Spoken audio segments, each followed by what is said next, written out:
ser fieles a nuestro programa que hemos dado a llamar Status Report. Yo soy Víctor Raúl Benítez, economista. Hoy me acompaña de nuevo Sergio Zapena, economista, como siempre, panelista del programa. Y antes de comenzar el tema de hoy, déficit fiscal o deuda versus déficit fiscal, quiero mostrarle a Sergio y a la teleaudiencia tres noticias que salieron en el diario 5 días de los últimos días, para la redundancia, ayer y hoy. En el día de hoy, jueves 23 de julio, en el diario 5 días, en la página 10, dice: destacan el buen ritmo de las ventas de maquinarias. Noticia número 1, noticia buena. En el día de ayer, dice: se disparan las ventas de arcoíris. Página 10 también, ¿mira? Innovación.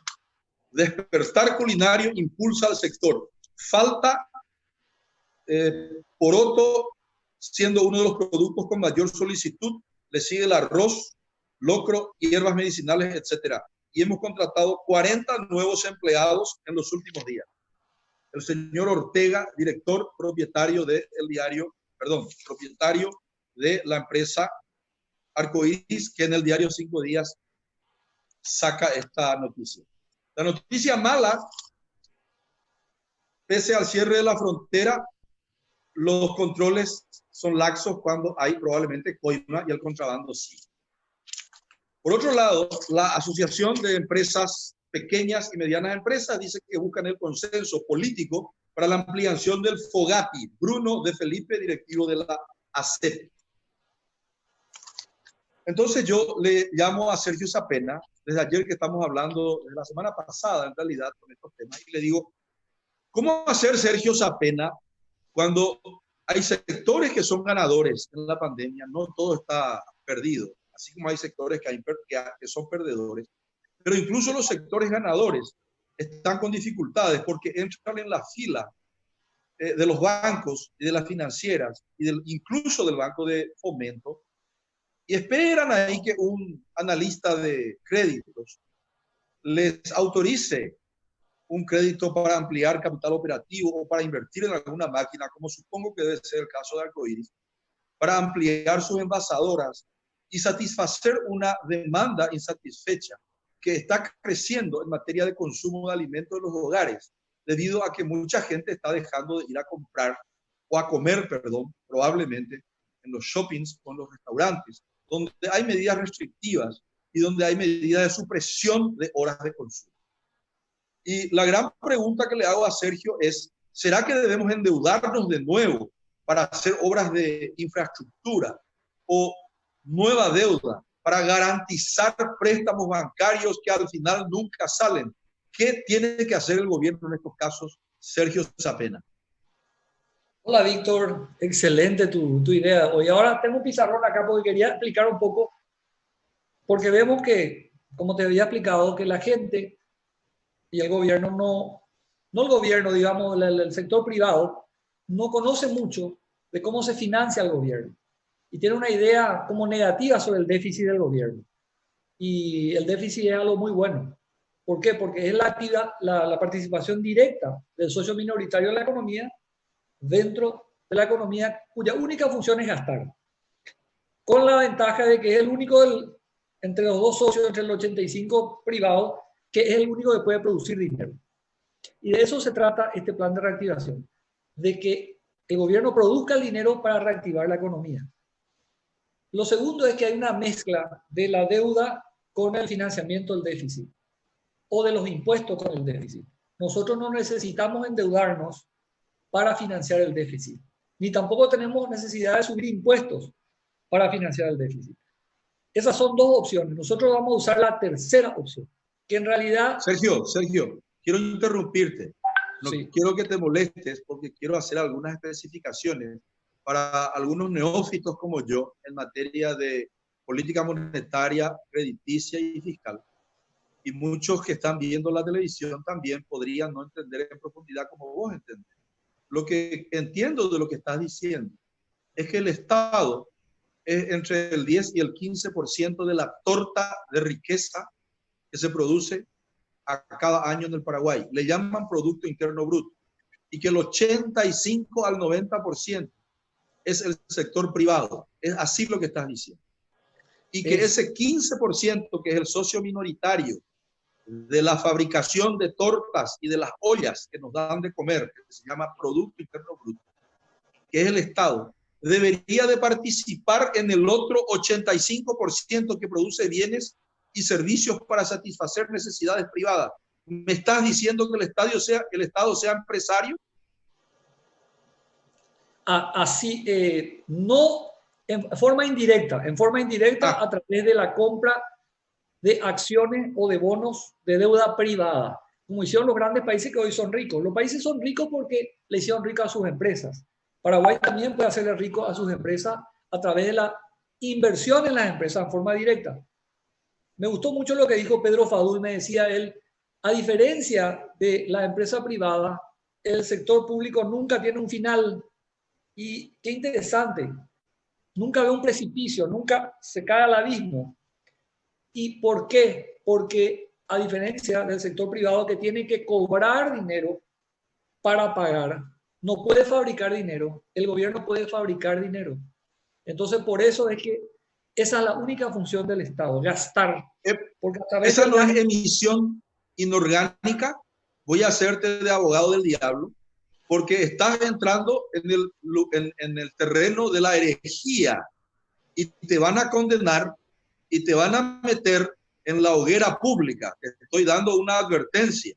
Los economistas tradicionales van a decir, está loco Sergio Sapena y su socio Víctor Raúl, que soy yo. No sé cómo vamos a salir mañana por la ciudad después de la herejía, que es como Copérnico o Galileo, que cambiaron totalmente la cosmovisión. Vos lo que decís es que debemos dejar de ser terraplanistas y entender que la Tierra gira alrededor del Sol, no el Sol alrededor de la Tierra. Y lo que estás diciendo significa inflación. Explícame por qué no va a haber inflación. Sí, Víctor, muy buena tu idea. Sí, el concepto quería que entiendan de que no dependemos de la deuda ni de los impuestos para financiar el déficit. Eso está claro. A través de emisión directa el gobierno puede gastar, no necesita de esas otras dos opciones. ¿Por qué no va a haber inflación? Porque durante 50 años toda la política económica, la escuela económica, estuvo tirando el timón en contra de la inflación. Y también hicieron su trabajo que hoy estamos avisorando los próximos 10 años de deflación. Es decir, no va a haber inflación. Eventualmente, si hay una inflación por una emisión, todo, eso aclararte también, todo gasto del gobierno es emisión inorgánica. Todo gasto, cualquier 1.000 guaraníes que el Estado gasta, esos nuevos 1.000 guaraníes que están haciendo virgen, que están entrando al mercado. ¿Cómo sale del sistema? A través de los impuestos o de los bonos, que son la manera que sustrae el gobierno el dinero excedente en la economía para que no exista inflación. ¿Por qué no va a haber inflación en los próximos 10 años? Porque por más que inyecte el gobierno, como estamos viendo, 10.000 millones de dólares para hacer una mega infra en educación, en salud, en obra pública, a través de las empresas directamente, todo esta necesidad de empleo, esta caída en el empleo va a ser absorbido por ese excedente de dinero que va a entrar. Toda esa caída en la producción va a ser absorbido por todo ese dinero excedente. Entonces no va, o sea, va a haber producción, van a existir bienes y servicios que van a compensar la emisión y esa emisión dejará de ser inorgánica. Ahora, ¿cómo hago yo, Tesorería de la República, para comprar acciones de una empresa que se llame Empresa que Vende Jabones y cuya demanda se disparó 4 veces? Pero él no tiene el CAPEX, el capital de trabajo suficiente para de inversión, para financiar esa expansión de su maquinaria para producir 4 veces más jabones. Y también veo que hay que sustituir importaciones. ¿Cómo hago yo para comprar acciones de una empresa que produce alimentos o bienes higiénicos y que esa empresa no sea una empresita que después quiebre y me deje con el clavo? Eso va a ir por la bolsa, va a tener que haber lo que se llama un due diligence, o ¿cómo es que le llaman? Una calificación va a tener que ser, ese papel va a tener que tener una calificación. Sí, inicialmente hay que comprar deuda privada en la bolsa. ¿Por qué? Porque la bolsa califica, analiza el riesgo y cotiza los mejores proyectos de inversión. Entonces el gobierno tiene que empezar comprando directamente de las empresas que tienen buena calificación.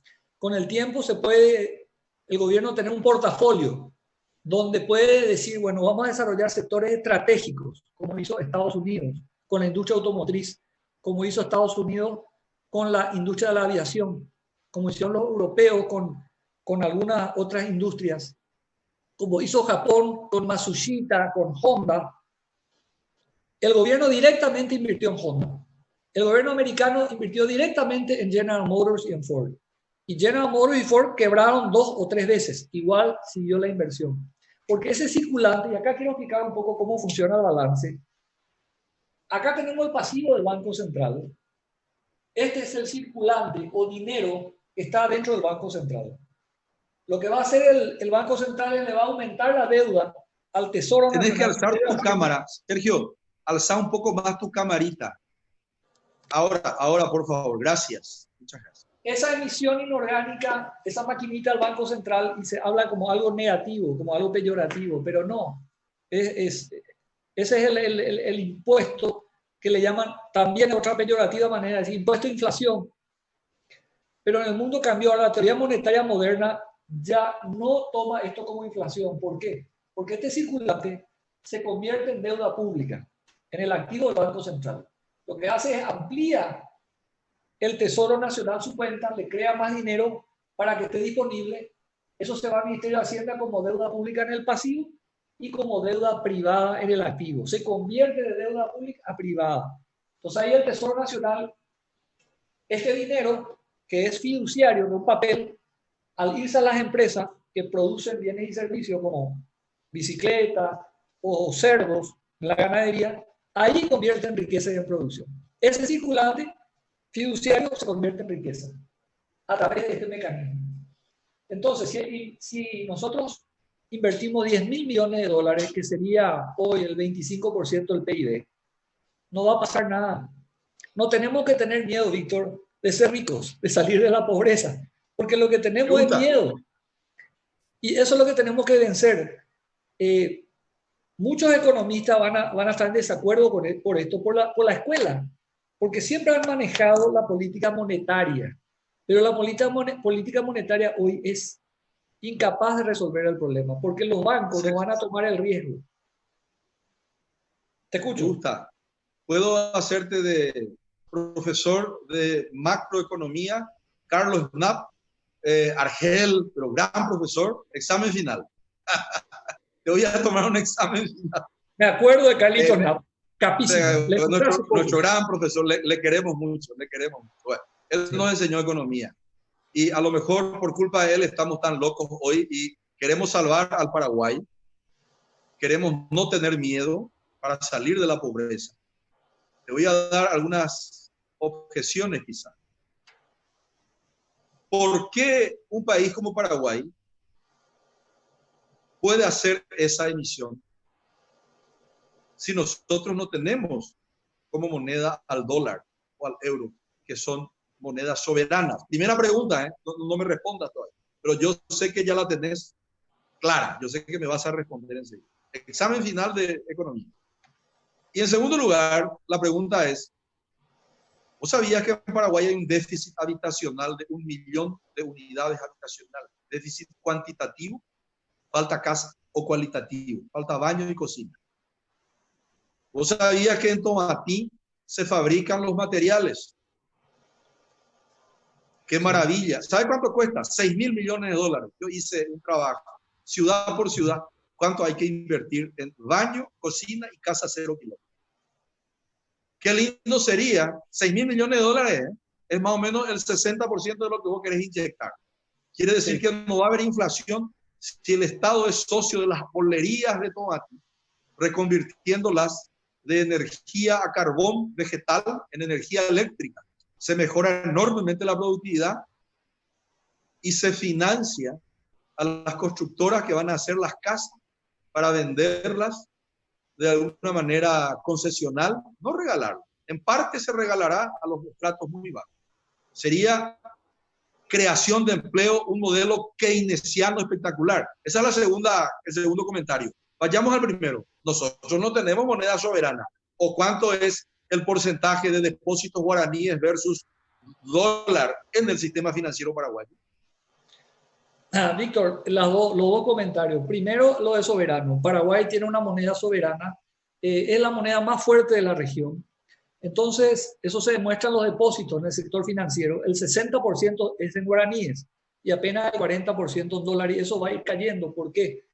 Porque los paraguayos les gusta tener, no es la palabra les gusta, valoran el guaraní. Prefieren tener el guaraní que el dólar. ¿Por qué? Porque creen en el guaraní. Es una moneda fiable, una moneda confiable. Entonces, nosotros, con esa posibilidad de que tenemos una moneda soberana, nosotros tenemos la capacidad de emitir más moneda, porque la gente va a demandar esa moneda. En el caso que no quiera demandar, ahí el gobierno puede emitir bonos, y con esos bonos retrae el exceso y además le paga como un activo, recibe dinero al que tiene los guaraníes, el tenedor de los guaraníes. También te quiero decir que la política keynesiana funcionó para las grandes reconstrucciones. Por eso que en Europa, cuando tuvieron esa necesidad, no pensaban en el déficit fiscal, ni tampoco Estados Unidos. Directamente, hoy se demuestra que el presupuesto público, Víctor, no se trata de equilibrio fiscal, se trata de prioridades. Por eso que cuando el gobierno de Mario Abdo Benítez pidió 1.600 millones de dólares para reactivar la economía y combatir la pandemia, duraron 3 días los congresistas para extenderle los 1.600 millones de dólares. Y no es que presentaban una alternativa de impuestos para recaudar, para financiar el déficit, o una alternativa de emisión de bonos. No, directamente gastaron.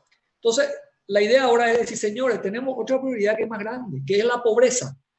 La pobreza tenemos que erradicar, y eso se puede a través de los 10.000 millones de dólares, y se demuestra que no hay ningún fundamento económico ni ningún daño en la economía, porque si no Japón y Estados Unidos estarían mal. Lo que pasa es que Japón, que debe 240% con respecto al Producto Interno Bruto, el Fondo Monetario le castiga a su calificación crediticia en el mundo. Antes tenía doble A más, ahora tiene A menos. Pero no le pasa nada al Japón, no pasa nada. Entonces nosotros tenemos que graduarnos del Fondo Monetario. Tenemos que decirle, señores, gracias, ya nos enseñaron a pararnos rectos, a ser responsables. Ahora ya queremos decidir nosotros con nuestro propio dinero lo que queremos hacer.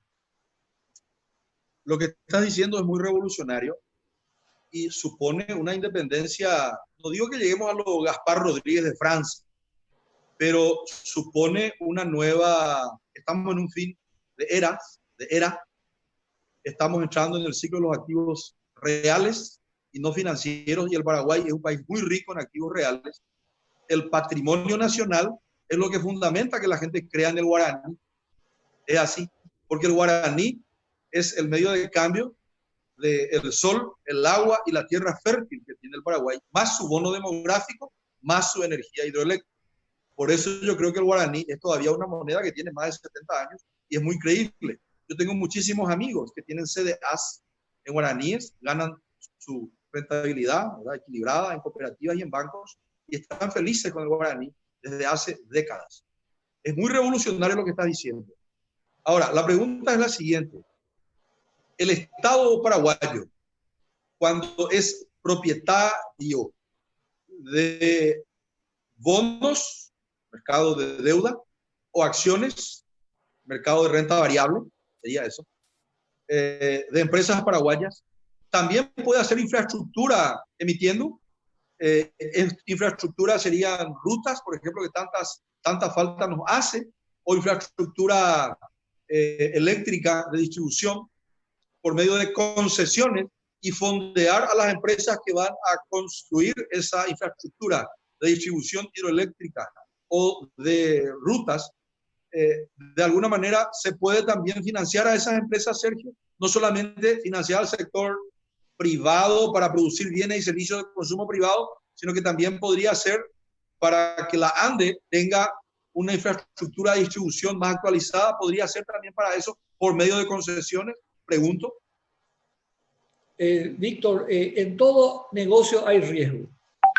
Todo financiamiento conlleva riesgo. Por lo tanto, el financiamiento que va a hacer el gobierno directamente con las empresas conlleva un riesgo. Pero eso está minimizado. ¿Por qué? Porque la Comisión Nacional de Valores examina el perfil de los proyectos de inversión.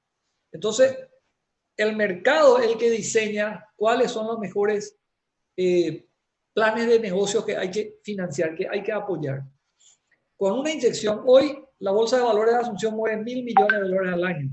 ¿Te imaginas lo que podemos hacer si podemos inyectar 3 veces más, o 4 veces, o 5 veces más? $5.000 millones. Entonces, podés financiar las empresas constructoras, por supuesto. Podés financiar el desarrollo inmobiliario, la ganadería, la agricultura, los sectores estratégicos para Paraguay, en lo que nosotros hacemos bien las cosas, que son negocios probados, con personas probadas, que no van a aumentar el riesgo. En definitiva, hoy el plan de reactivación está encajonado. Yo no creo que pueda salir el plan de reactivación por el lado financiero como política monetaria a través de los bancos. La manera de sacar el dinero... deuda, y por el lado de la deuda internacional, emitiendo deuda afuera tampoco, porque políticamente le van a trancar al señor presidente. El señor presidente está trancado y muchas veces por problemas políticos. 2 temas más. Los paraguayos pensamos chicos. Cuando yo veo un shopping, hoy estuve hablando, estuvimos vos y yo hablando con un amigo, no vamos a decir el nombre del shopping, el edificio que hizo corporativo con su shopping, un inversor centroamericano que piensa grande y que tiene gobernanza corporativa y que tiene, supongo que, ingenieros y arquitectos mucho más audaces que los nuestros, le hace 6-0 a los mejores edificios corporativos que están al lado. Lo que vos estás diciendo es pensar grande, no pensar chico. Y allí tenemos un problema. Blackout de recursos humanos. No tenemos gerentes. Las empresas paraguayas no tienen 2 cosas: eficiencia gerencial y gobernanza corporativa. Por eso las grandes empresas en Paraguay tienen todos gerentes argentinos, uruguayos, chilenos, etc. Las grandes empresas que están en Paraguay operando en el mercado de las telecomunicaciones, de las gaseosas, etc. No tenemos gerentes muy eficientes. Y en segundo lugar, no tenemos gobernanza corporativa. El primo del tipo nomás es el síndico y el yerno alhaja es el director financiero. Y así no podemos nosotros irnos a la bolsa con un yerno alhaja y con un primo de síndico. Son empresas familiares cuya gobernanza corporativa es de juguete. ¿Qué me decía eso? Sí, Víctor, la idea es nada más aclarar esta situación de que se puede financiar el déficit sin endeudarnos y sin aumentar los impuestos, de que el gobierno, su única participación en la economía es gastar, inyectar dinero inorgánico, porque eso es lo que hay que decir. Es una mala palabra tal vez, pero a través de la emisión, a través del gasto que hace, conecta con la riqueza al incentivar la producción. Eso que hablas de la gobernanza corporativa es totalmente cierto. Tenemos que ir por paso.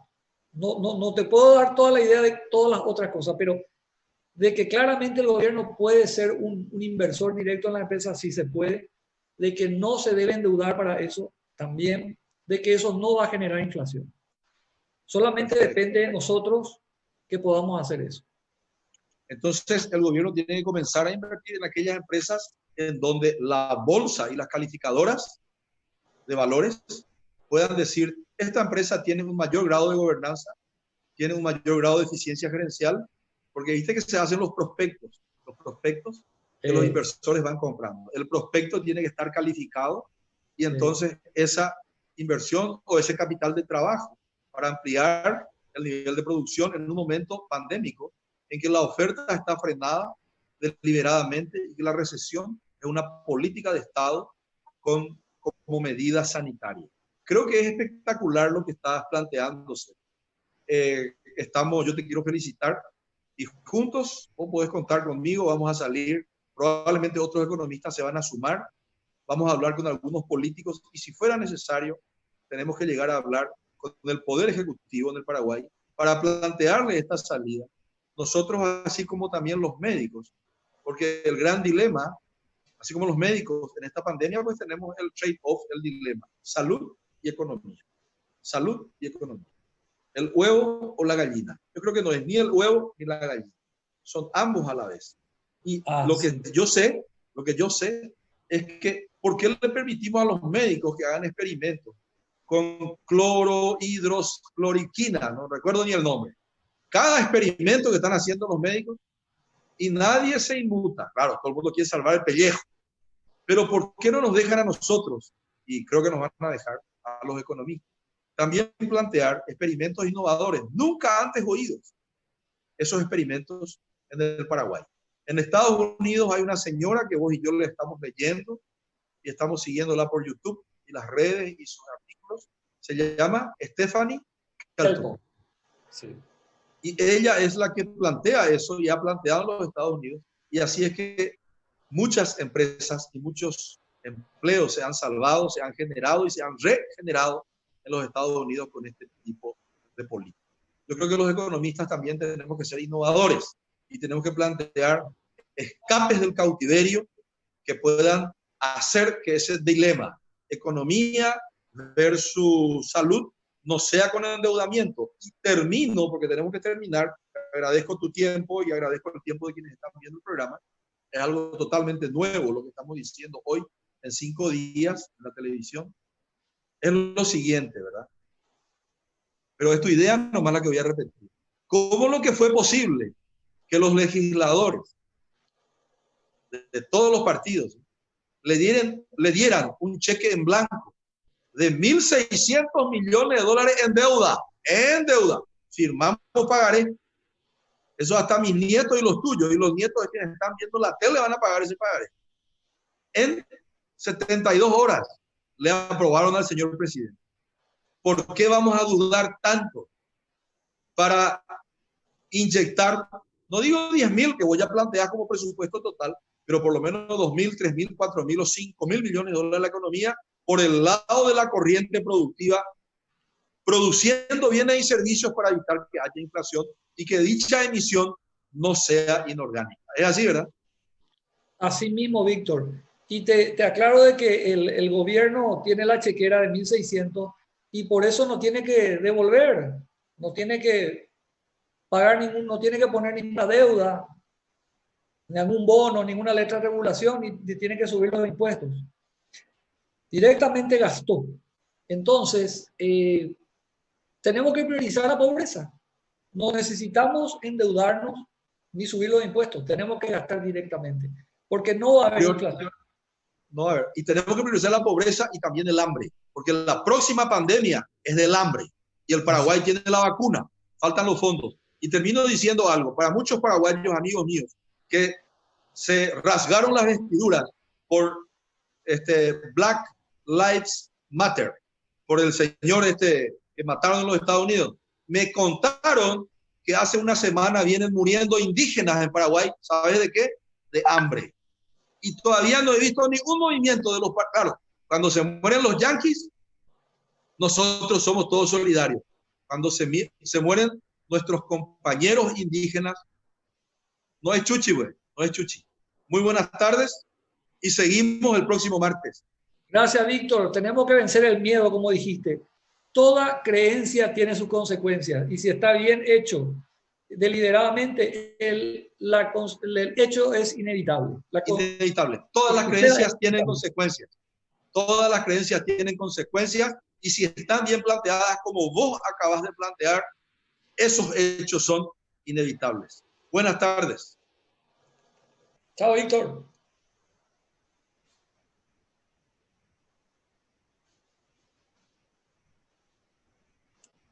Me gustó.